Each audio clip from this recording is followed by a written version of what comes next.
Alhamdulillah, Alhamdulillahi Rabbil Alameen, wa salatu wa salam ala Rasulillah, Rasulih al-Ameen, wa sallallahu alayhi wa ala alihi wa ashabihi ajma'een, amma ba'd. Assalamu alaikum wa rahmatullahi wa barakatuh. Well, alhamdulillah, we continue by the permission of Allah Jalla wa Ala to finish this illustrious statement and profound statement of Abdullah Ibn Mas'ud Abu Abdurrahman rahmatullah ta'ala alayh, that was reported by Ibn Qayyim al-Jawziyya in his book Al-Fawaid.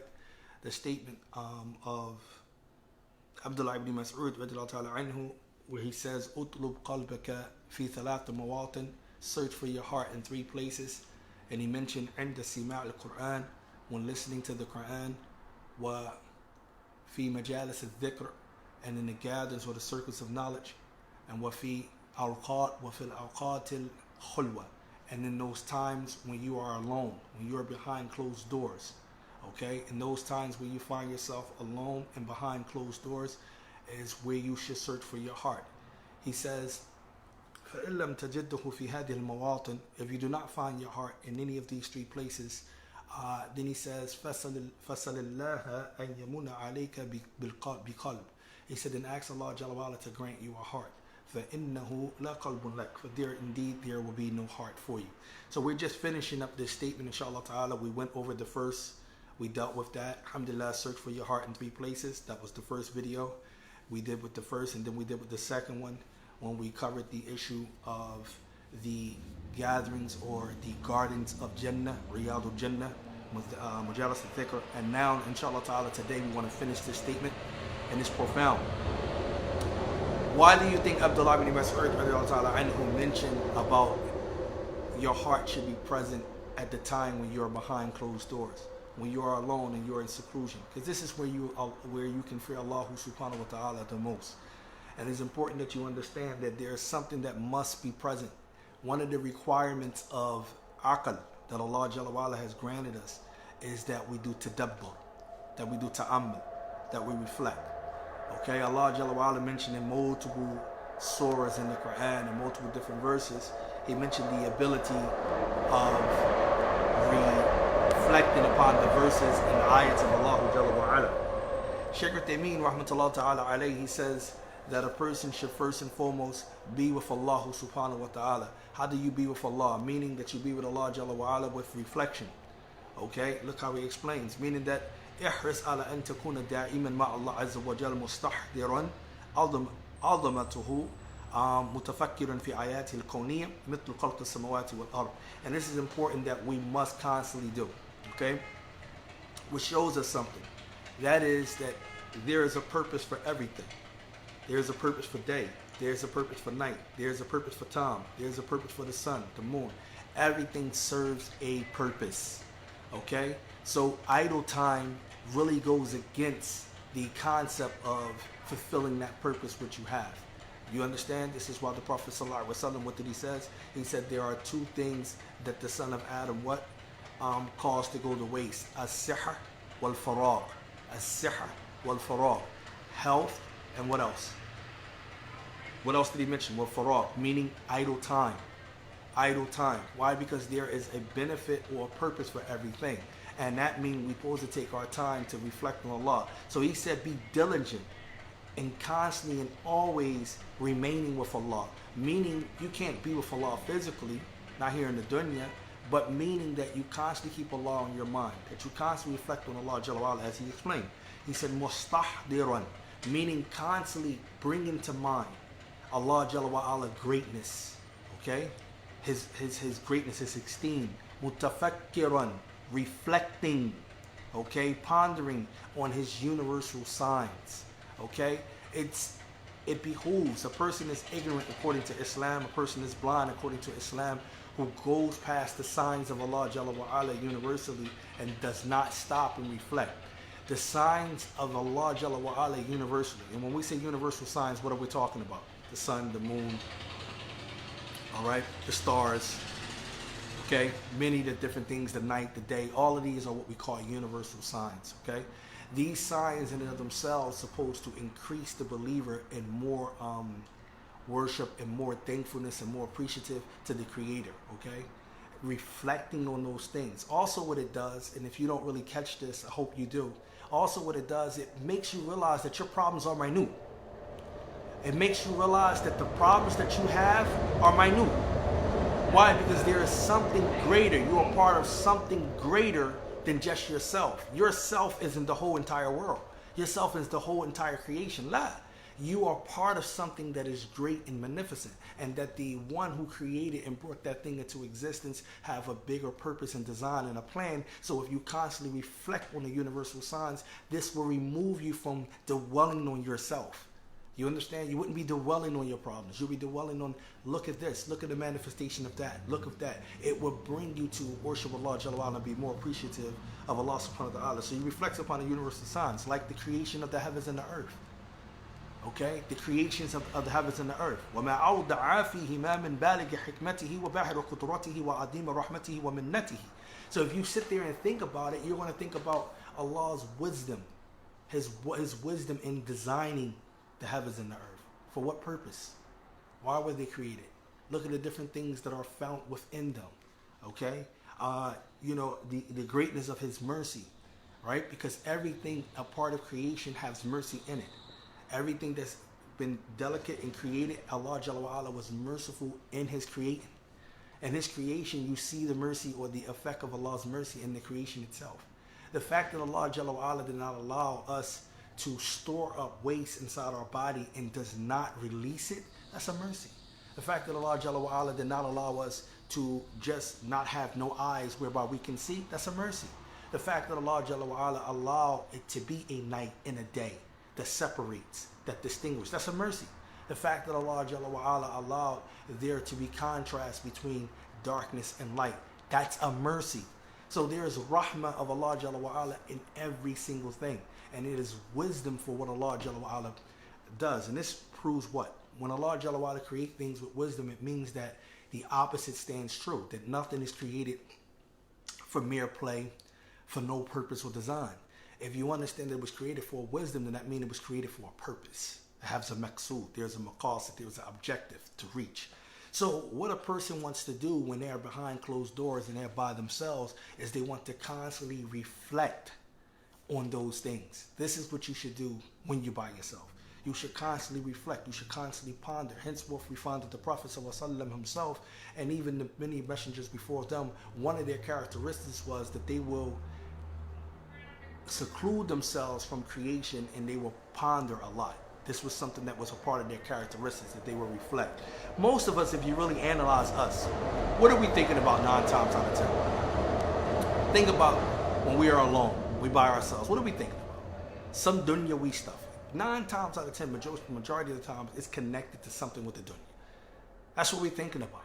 Which shows that we are more close to animals than we are being the fadl that Allah gave us with the intellect.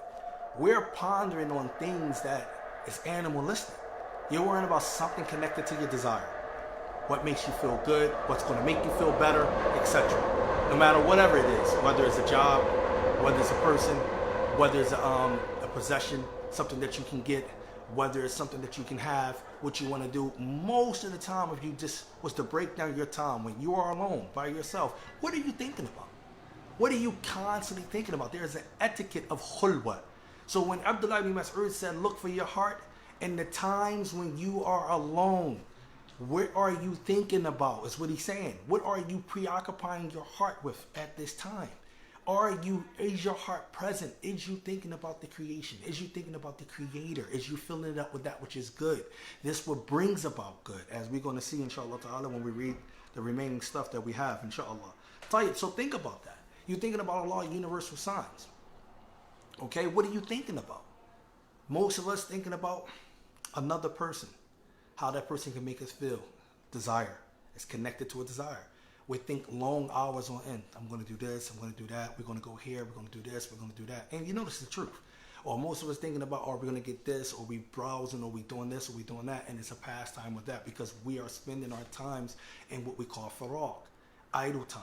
And in that khulwa, that separates the person who is muttaqi from the one who is ghayr muttaqi. If we truly understood this, and I'm included. That separates the one who fears Allah Azza wa Jal from the person who doesn't fear Allah. Because your inner is supposed to be better than your outer. And if you correct your inner, then your outer will be correct. If you do not correct your inner, and you appear to be correct in the outer, then this is nifaq, hypocrisy. Do you understand that? And this is a contradiction of actually what you are upon. So you can be one way here and one way there. The one that really counts the most is how you are when you by yourself. Do you understand? How you are when you by yourself. And we're going to see some of the statements of the Salaf when they talks about the advice that they would give about the being behind the closed doors. And that's why we titled this, Being Behind Closed Doors is when you fear them the most. And that's where it really counts. And this is why Abdullah Ibn Mas'ud said that what? You should look for your heart at this time. You're behind closed door. What are you thinking about? You thinking about that woman? Thinking about that man? That's all you can think about? You can think about what money you're going to get, what shoes you're going to buy, what clothes you're going to wear. All dunyawi. What about Allah Azza wa Jal? Hence, what Shaykh Uthaymeen says next. He says, also you should ponder upon the legislation which the messengers were sent with. وَلَا سِيَّمَا خَاتِمُهُمْ or Muhammad sallallahu alaihi wasallam, especially the last of the messengers, Muhammad sallallahu alaihi wasallam. What about his sharia? Look at the things that it preserves. What are the 5 objectives, the maqasid of the sharia? Do we think about them at all? What do they preserve? What is it supposed to preserve? What is the beauty of having legislation? If there wasn't no legislation versus having legislation, this is the difference between what? Order and chaos. No rules equals chaos. Rules equals order. Okay? But look at the rules that has been sanctioned by the legislator, meaning Allah Azza wa Jal, and the Prophet sallallahu alaihi wasallam. Look at the hikmah, the justice, and the rahmah within those rules that fits for society. And look at the rules of man, which is, man also is divided into 2. He's ignorant and he's oppressive. As Allah Azza wa Jal says in Surah Al-Ahzab at the end, Allah mentioned that man is what? He says, Inna al-insana kana dhaluman jahula, that indeed man is ever oppressive and ignorant. Okay, this is the characteristic of man. Man is ignorant and he's oppressive. So the rules that he designs is not going to be at the benefit of everyone. It's not going to be to preserve everyone. There's going to be some dhulm in his rules. Do you understand that? There's going, no doubt, you shouldn't have to think about that. It's going to be dhulm. Why? Because the individual is imperfect in himself. So it's only going to be that which is connected to it. So even if you get a group of people who get together and they set forth some laws for society, there's going to be flaws all through the laws. And those laws is not going to be absolute justice. Someone is going to be done unjustly by the law itself. Do you understand that? This is why we need to contemplate on a law's legislation. What is the benefit of them? What's the wisdom behind them? Many of us don't even spend our time to even think about that. Why does Allah make this halal versus why He made that haram? Are there more haram than that which is more halal? Do we even give a thought to this? Yes, there is more halal than there's more haram. But what does that mean? There are more things that are permissible than there are things that are impermissible. But what does that mean to you? What does that show? This indicates that the one who is the lawgiver, meaning Allah Azza wa Jal, it shows you His wisdom, His justice, and His what? His mercy. Do you understand that?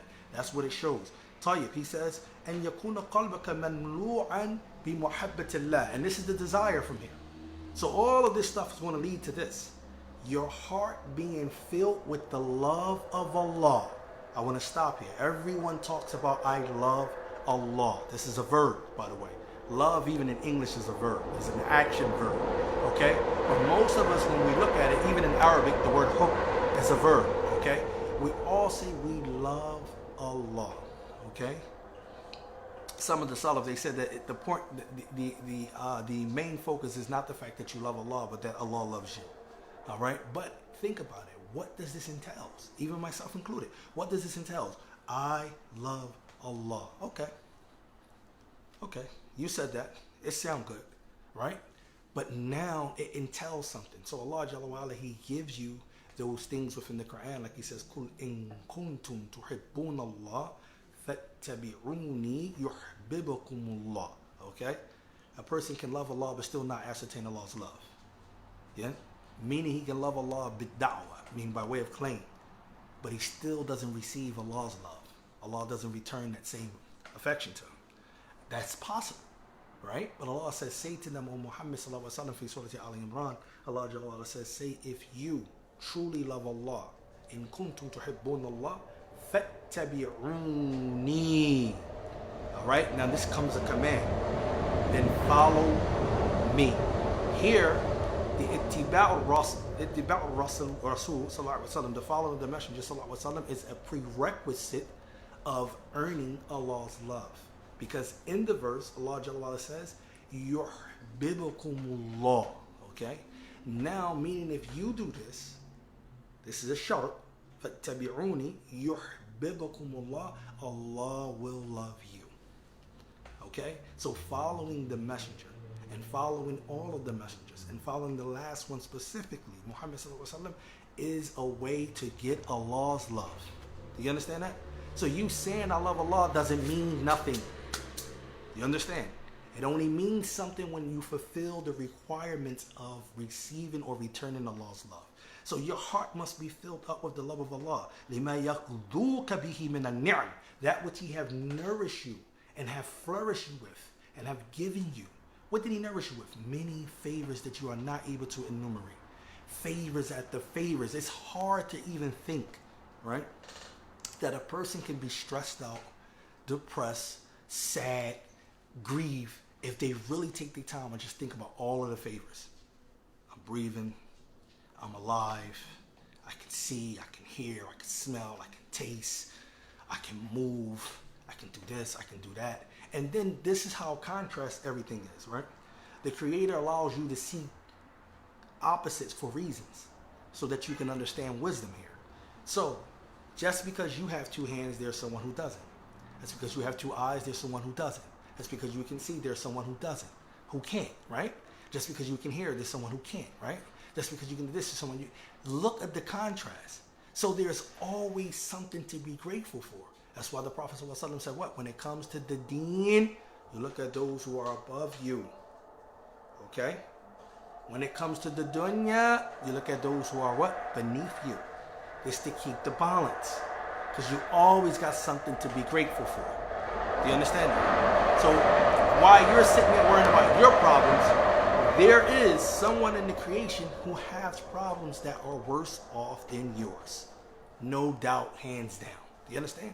While you thinking that your problem is the only problem and it's so enormous that you can't get past it because these are the insinuations of the shaitan, what happens is you don't realize that there's someone else worse off than you.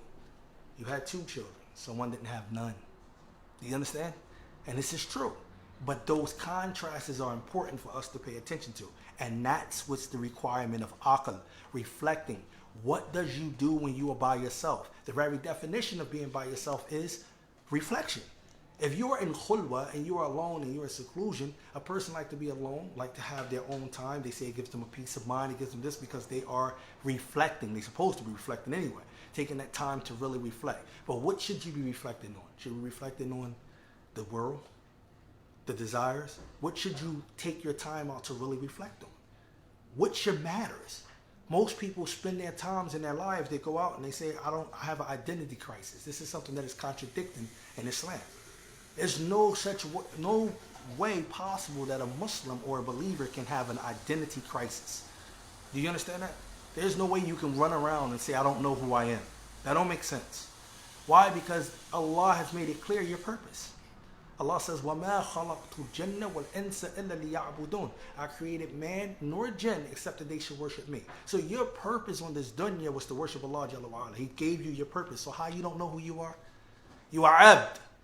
But to be an abd, it takes certain things and requirements. But you are abd out of every definition. That's what you are. What is your purpose? I'm an abd. What does an abd do? You are Abdullah. You are a servant of Allah Azza wa Jal. You are Amatullah. You are a female servant of Allah Azza wa Jal. That's enough. Do you understand? You're going to spend your life fulfilling or going against that very servitude that you need. That's what you are. You don't have no identity crisis. Oh, I'm such and such. You're not identified by a person, place, or thing. Do you understand?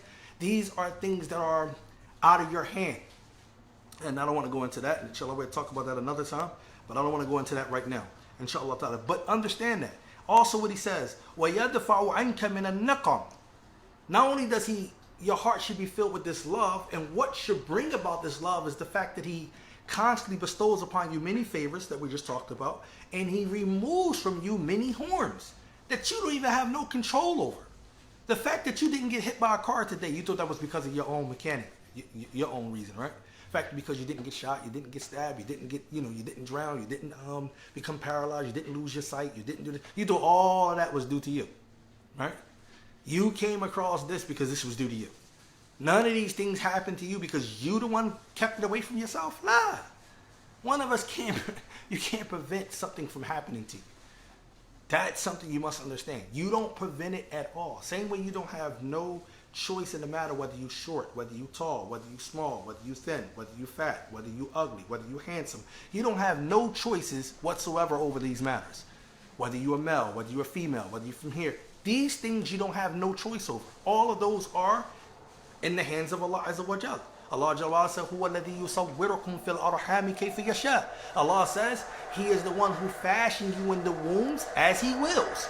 None of us have that control, right? So if that's the case, how you cannot see that it is Allah Jalla wa Ala who is removing those harms from touching you, and it's supposed to allow you with reflection, because if you're not reflecting, you're not going to catch this point.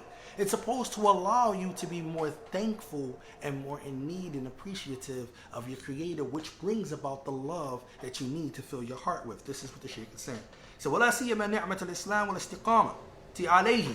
He says, especially when it comes to the favor of Islam.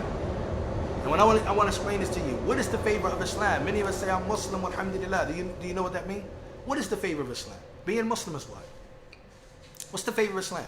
As being Muslim is, I go to certain masjid, I got a jilbab, I got a niqab, Muhammad is my messenger, blah, blah, blah. I got a beard, this and that. That's what Islam is about. La. You don't understand. Islam. You don't understand it. Islam is not about that. No. They are fractions of Islam. Islam is you being a total servant. The practice of Islam in its entirety is so that you can have ubudiyya to your Lord. You have been created from the start to be in surrender of Him. وَالْإِسْتِسْلَامُ هُوَ لِلَّهِ بِالتَّوْحِيدِ وَالْقِيَادُ لَهُ بِالطَّاعَةِ وَبَرَآتُ مِنَ الشِّرْكِ وَأَهْلِهِ. The definition is there. That's what Islam is. So it's a ni'mah from Allah Azza wa Jal that He made you one of those who have embraced Islam, to understand that you've been under total submission from the start. And that your submission is not to surrender to many people or to many deities, but to only one. And that direction and that focus should only be towards Him. Do you see that? This is the ni'mah of Islam, but you can't appreciate that. Because you keep thinking Islam got something to do with the jilbab and the kufi and the thobe and the beard. No, man, it's bigger than that. You keep thinking Islam got something to do with the masjid or this scholar or that book or this. La, it's bigger than that. Islam have something bigger than that. So to understand the ni'mah, so he didn't stop there. There's a ni'mah of Islam, and then also wal-istiqamati alayhi, to remain firm upon it. Because how many people enter into Islam but exit it? How many people enter into Islam and doesn't taste the benefit of it? How many people enter into Islam and won't die upon it? How many people enter into Islam and won't even taste the sweetness of it? You have to understand, just because you enter into Islam is not a guarantee. Do you understand that? So what istiqamati alayhi, to remain firm upon it, hatta yakuna habba shay'in ilayk, until it becomes the most beloved thing to you. And what is it?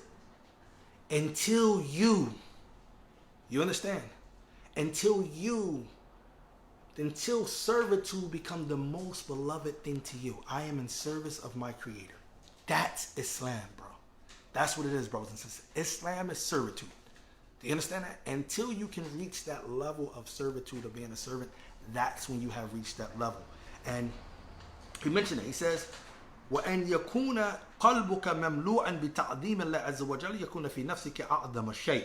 And also when you find within your heart is filled up with the honoring and venerating Allah Jalla wa'ala, and within yourself He is the most greatest thing you can conceive of. And there's a deficiency with all of us when it comes to that, as far as making Allah Jalla wa Ala the one that is the most honorable thing to us. وباجتماع محبة الله تعالى وتعظيمه في قلبك تستقيم على طاعته في قائما بما أمر به لمحبتك إياه تاركا لما نهى عنه لتعظيمك له.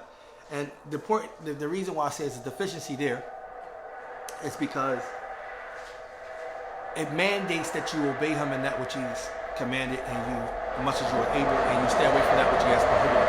And this is something that all of us struggle with on some level. Some of us are stronger than others. This is why Allah Jalla wa Ala, knowing that the human being will not be able to be perfect, because he did not make him to be perfect in regards to his actions, but he made him perfect in regards to his creation. Allah creating you was perfect, but Allah didn't make you perfect in regards to your actions. And Allah knows that, so Allah Jalla wa Ala, he mentioned Alladina, he said, in tajtanibu min al-kaba'ir ma yunhawna anhu wa nukaffir anhum sayyatihim. Allah nukaffir anhum sayyatihim. Allah Jalla wa Ala mentioned Surah An-Nisa that those who remain or who avoid the major sins, okay, then Allah will remove from them will expiate for them their minor sins. So in other words, Allah is telling you, yes, you're going to slip, you're going to fall, you're going to do this, you're going to do that. But if you stay away from the major sins and you stay away from a minor sins persistently, you understand? And there are certain things like that. But Allah, knowing that, now, and he said that you bring your qalb, your qalb, inshaAllah ta'ala, meaning that you bring to mind أنك إنما تقوم بما أمر امتثالا لأمره وتترك ما نهى عنه امتثالا لنهيه فإنك بذلك تجد للعبادة طعما لا تدركه مع غفلة وتجد في الأمور عونا منه لا يحصل لك مع اعتماد على نفسك.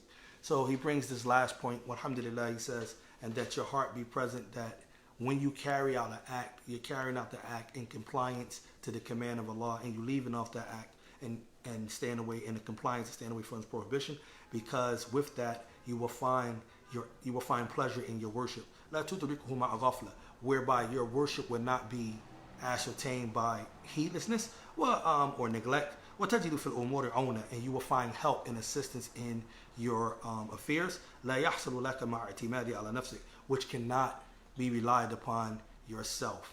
طيب, and now I'm going to finish the end of this talk, inshallah, with the statement of the Salaf, inshallah, as we said, about being behind closed doors. So it was reported by Abu Na'im in Al-Hilya on authority of Awn ibn Abdullah, rahmatullah ta'ala alayh. He says the scholars used to counsel and write to each other with three advices. These are three golden advices. One, whosoever strives for the hereafter, Allah will suffice him in his worldly life. That alone needs probably a dars in and of itself.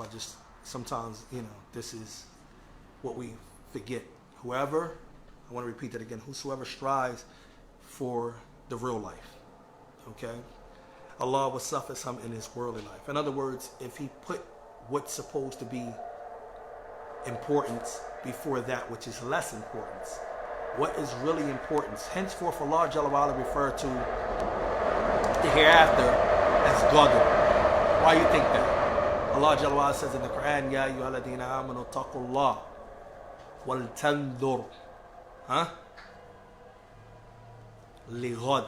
Why do Allah says that? Why Allah says, oh, you who believe, fear Allah and look to what you have tomorrow. What do he mean by Qadr? He's not talking about our time. Alright? He's talking about the hereafter. You understand? Look what you stored up in this world for the hereafter. Qadr.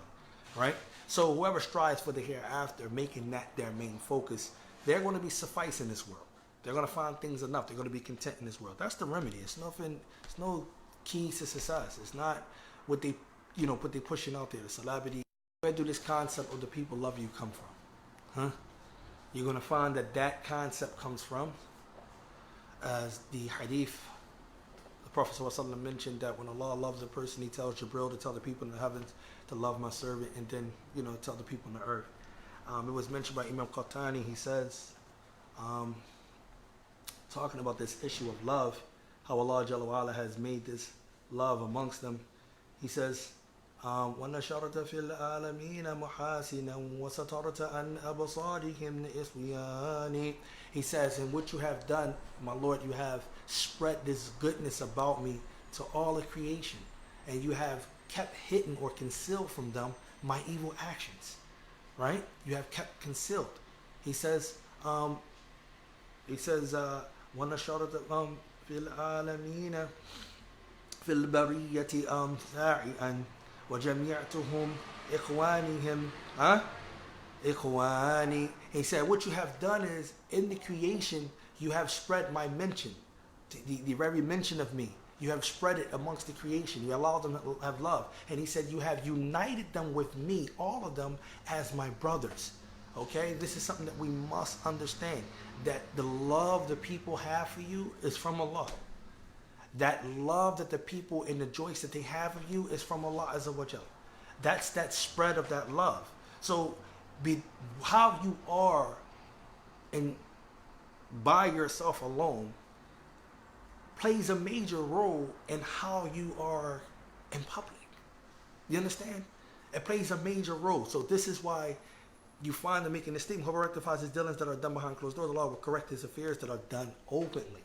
Why? Because when you are by yourself, you are away from the eyes of the people. That make your action more khalis, more sincere. Does it not? There's no one there but Allah Azza wa Jalla. No one with you, no one this and that. So your action is more sincere. This is one of the beauties of even fasting, right? Because it's sincere. No one actually knows you're fasting but the Creator. Unless you run around and tell everybody you're fasting, but hey, who can actually watch you every moment to make sure you're not eating, you're not drinking, you're not doing this, you're not doing that, right? So you're more sincerely when you are what? Alone. Henceforth, Abdullah Ibn Mas'ud is saying, look for your heart at the time when you are behind closed doors. When no one is looking, how are you? This is the point. It's a profound statement. And he says, the last piece of advice that they would mention is that whosoever rectifies his relationship with Allah, Allah will rectify his relationship with others. Do you understand? Being alone allows you to rectify your relationship with the Creator. How do you do that? By those things that Sheikh Uthaymeen mentioned before. Reflecting, filling your heart up with love, constantly thinking about the creation, the Creator, thinking about those things that you need to be thinking about. These are the things that will bring about that love. Abu Hazim, he said, a servant does not cease to correct his relationship with Allah except that Allah rectifies his relationship with the people. And a slave does not cease to ruin his relationship with Allah except that his dealings with the people will be destroyed. He says, to work for one face is easier than working for multiple faces. He said, indeed, if you work for Allah alone, all other faces will turn towards you. And if you corrupt your relationship with Allah, all other faces will look down upon you. Unity, brothers and sisters, I want to mention at the end of this, is not by the hands of anyone but Allah. Allah Jalla wa Ala, he says in Surah Al-Anfal, which is the 8th surah, Allah Jalla wa Ala says, وَأَلَّفَ بَيْنَ قُلُوبِهِمْ وَلَوْ أَنفَقْتَ مَا فِي الْأَرْضِ جَمِيعًا مَا أَلَفْتَ يعني بَيْنَ قُلُوبِهِمْ. Allah Jalla wa Ala mentioned to Muhammad sallallahu alaihi wasallam, have you spent everything that you have on the earth to unite their hearts? You will not be able to unite them. It was Allah Azza wa Jal who united the people's hearts. You don't have to keep beating your head about why people are not unified. Why the Muslims aren't unified? Why the Muslims aren't together? Stop.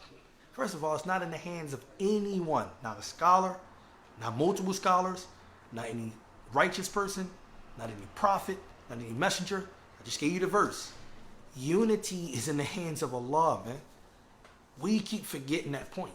You being unified is in the hands of Allah Azza wa Jal. Allah says, وَلَوْ أَنفَقْتَ, if you would have spent مَا فِي الْأَرْضِ جَمِيعًا, everything that is on the earth, you would have offered that. مَا أَلَفْتَ بَيْنَ قُلُوبِهِمْ, you would not be able to unite their hearts. So who united their hearts? Allah tells you. Allah is the one who united their hearts. That's the same thing about you rectifying your affairs with Allah. Then Allah will rectify your relationship with everyone. People will turn towards you only because of Allah loves towards you. Do you understand that? It's not because you listening to me because it's me. No, it's Allah Azza wa Jal. I'm nobody. Do you understand that? It's important that we must understand that we are slaves. We are servants to Allah. That's our purpose. That is our identity. I don't need to be identified with being this person or that nationality or that or that. That's not even important, man. None of that is important. I mean, many people stress that. Okay, brother, what are you saying? None of that is important. That you're being identified with, I'm this person, I'm that person, I'm that person. None of that. Allah Azza wa Jal made it clear when he says what? Ya ayyuhan nas, addressing all of mankind. Inna, look what he says. Inna khalaqnakum min dhakarin aw dhakarin wal untha. Huh? Look what Allah says. Indeed, we have created you from a man and a woman, from Adam and Eve. No one can deny the fact that they come from Adam and Eve. Bani Adam now. Do you understand? Every human being that exists comes from Adam and Eve. Do you understand? Even the Ya'juj and Ma'juj, it's coming from Bani Adam. Do you understand what I'm saying? Every human being that exists comes from Bani Adam. Even the Dajjal comes from Bani Adam. Do you understand what I'm saying? So you can't get around that. And Allah says, وَجَعَلَ شُعُوبًا وَقَبَائِلَ لِتَعَارَفُوا. And then we have made you into tribes and nations and different nationalities so that you may get to know one another. What is the purpose of knowing someone's nationality? What is the purpose of knowing someone's custom? What is the purpose of knowing someone? Because nationality is only based off of geographical locations, and many people are fail to realize that. It's geographically where you were located on the map is what brought about your nationality in the first place. It was geographical why you were on the map which brought about your language in the first place. Do you not understand that? And we're quarreling and going bickering about all of these different stuff that doesn't hold no weight. But look what Allah ends it with. He said, Inna akramakum indallahi atqakum. Okay? Allah Jalla wa'ala says, indeed the most honorable you, the most noble of you, the virtue that you profess to have over one another. It's not due to your language. It's not due to your ethnicity. It's not due to your nationality. It's not due to what you claim to be. It's not due to your geographical location. It's not due to your wealth. It's not due to any of this. That honor is only due to taqwa. To who? Allah. So the fadl that you're looking for, which shows us that izzah, honor only comes from Allah. It's not izzah because a person was known to be brave, or a person stored up a lot of different things. I think sometimes people do that. Oh, he was wise because he had a lot of money. He was wise because he did such and such. No, that's not the izzah or the honor. The honor comes from Allah Azza wa Jal. I wanted to mention that to you because that was the point they're pretty much making. Strengthen your relationship with the Creator, because the Creator is the only one who can strengthen that relationship with you. Remember what Abdullah Ibn Mas'ud said. It was profound. May Allah Jalla wa'ala forgives us if we said anything wrong in any of our translations or anything that we ad-libbed, that we was from ourselves and the shaitan. That statement again, I'm going to repeat it, and that's the end of it. It can be found in the book called Fawaid by Ibn Qayyim al-Jawziyya. He mentioned this beautiful statement of Abdullah Ibn Mas'ud where he says, search for your heart in 3 places. And we went over all 3 of them by the permission of Allah Jalla wa'ala. He says, 1, when you're listening to the Qur'an. He says, 2, when you are in the gatherings of knowledge. And he says, 3, when you are behind closed doors. Okay? You are behind closed doors, and it's the 3rd installment. Whatever we did that was incorrect is definitely from ourselves. Shaitan was correct. From Allah Jalla wa'ala. Subhanakallahumma bihamdika ashhadu an la ilaha illa anta astaghfiruka wa atubu ilayk. Jazakallahu khairan.